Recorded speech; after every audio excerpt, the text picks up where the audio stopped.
Prends quelques minutes parce que je t'enseigne comment marcher dans cette nouvelle année. La question que j'aimerais te poser est la suivante. Est-ce que tu as arraché et jeté derrière toi les choses anciennes pour marcher dans ta destinée? Nous allons le constater en prenant le livre de Matthieu 5, versets 29 à 30. Il est écrit: si ton œil droit est pour toi une occasion de chute, arrache-le et jette-le loin de toi, car il est avantageux pour toi qu'un seul de tes membres périsse et que ton corps entier ne soit pas jeté dans la géhenne. Et si ta main droite est pour toi une occasion de chute, coupe-la et jette-la loin de toi, car il est avantageux pour toi qu'un seul de tes membres périsse et que ton corps entier n'aille dans la géhenne. Bien-aimés, à travers ce passage, Jésus ne nous demande pas de s'auto-décapiter, mais plutôt renoncer au péché et nos vieilles habitudes. Que signifie occasion de chute? Ce sont les pièges, les choses qui attirent ou qui te font tomber. Dans le sens physique des membres, ce n'est pas le bras, l'œil ou le pied qui pêche, mais c'est ce à quoi ils te conduisent.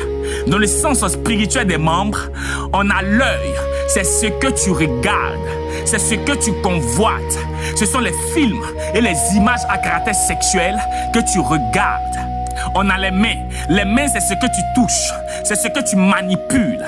C'est ce qui te sert à commettre un plaisir et c'est ce qui te sert à voler. On a le pied, ce sont les lieux que tu fréquentes, ce sont les chemins que tu empruntes, ce sont les hôtels que tu visites et ce sont les bars que tu fréquentes. Lorsque la Bible nous recommande de couper nos membres, cela signifie que nous devons renoncer à ce qui nous maintient dans le péché ou d'éliminer ce qui alimente le péché.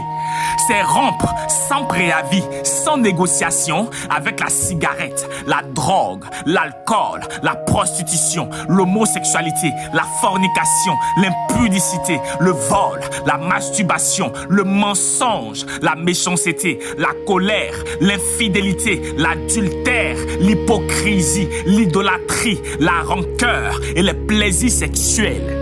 La Bible nous dit pas de couper seulement, mais aussi de jeter. Apprenez à jeter en supprimant les relations toxiques. Apprenez à jeter en arrêtant de jeter vos regards sur ce qui ne vous appartient pas. Apprenez à jeter en quittant les lieux qui vous détournent de Dieu. Apprenez à jeter en abandonnant vos anciennes habitudes qui vous enchaînent et qui vous détruisent. La Bible déclare dans Colossiens 3, verset 5: faites donc nourrir les membres qui sont